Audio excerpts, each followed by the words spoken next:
రాజకీయాల్లో శాశ్వత శత్రువులు, శాశ్వత మిత్రులు ఉండరనేది పాత మాట. కానీ రాజకీయ కక్షలు మాత్రం తరతరాలుగా కొనసాగుతూనే ఉంటాయన్నది వర్తమాన సత్యం. ప్రస్తుతం ఆంధ్రప్రదేశ్ రాజకీయ ముఖచిత్రం గమనిస్తే అధికార ప్రతిపక్షాల మధ్య మాటల యుద్ధం హద్దులు దాటి వ్యక్తిగత దూషణ స్థాయికి చేరుకుంది. గత 5 ఏళ్ల పాలనలో తెలుగుదేశం పార్టీ అధినేత నారా చంద్రబాబు నాయుడు మరియు ఆయన కుటుంబ సభ్యులపై వైఎస్ఆర్ కాంగ్రెస్ పార్టీ నాయకులు చేసిన విమర్శలు, ప్రతి విమర్శలు ఇప్పుడు రాష్ట్ర రాజకీయాలను ఒక ఉత్కంఠభరితమైన మలుపు వద్దకు తీసుకువచ్చాయి.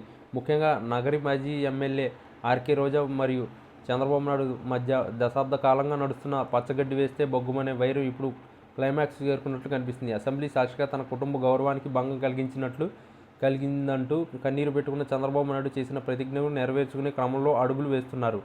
హలో డైమండ్ రాణి, మర్చిపోయావనుకున్నావా అంటూ సోషల్ మీడియాలో సాగుతున్న ప్రచారం ఇప్పుడు రాజకీయ వర్గాల్లో హాట్ టాపిక్గా అయ్యింది. రోజా గతంలో చంద్రబాబును ఉద్దేశించి చేసిన ఘాటు వ్యాఖ్యలు, లోకేష్ను వ్యక్తిగతంగా టార్గెట్ చేస్తూ చేసిన విమర్శలను ఇప్పుడు టీడీపీ శ్రేణులు గుర్తు చేస్తున్నాయి. అధికారం చేతిలో ఉన్నప్పుడు అహంకారంతో మాట్లాడితే అది కాలక్రమేణా ఎలా తిరిగి వస్తుందో అర్థం చేసుకోవాలని రాజకీయ విశ్లేషకులు అభిప్రాయపడుతున్నారు. ఈ చంద్రబాబు నాయుడు తనదైన శైలిలో పక్కా వ్యూహంతో ముందుకు వెళ్తున్నారు. గత ప్రభుత్వ హయాంలో జరిగిన అక్రమాలు, అవినీతి ఆరోపణలు మరియు మహిళా నేతల దూషణల పర్వంపై ఇప్పుడు విచారణలు ముమ్మరం అయ్యాయి. రోజా మంత్రిగా ఉన్న సమయంలో పర్యాటక శాఖగా జరిగిన లావాదేవీల మీద ప్రభుత్వం ఇప్పటికే ఒక కన్నేసి ఉంచినట్లు సమాచారం. నెక్స్ట్ నువ్వే రెడీగా ఉండు అంటూ వస్తున్న హెచ్చరికలు కేవలం సోషల్ మీడియాకే పరిమితం కాలేదు. క్షేత్రస్థాయిలో జరుగుతున్న పరిణామాలు చూస్తుంటే రోజా చుట్టూ ఉచ్చు బిగుసుకున్నట్లు స్పష్టమవుతుంది. గతంలో చంద్రబాబును జైలుకు పంపినప్పుడు రోజా చేసిన సంబరాలు మరియు అప్పుడు ఆమె మాట్లాడిన మాటలు ఇప్పుడు ఆమెకే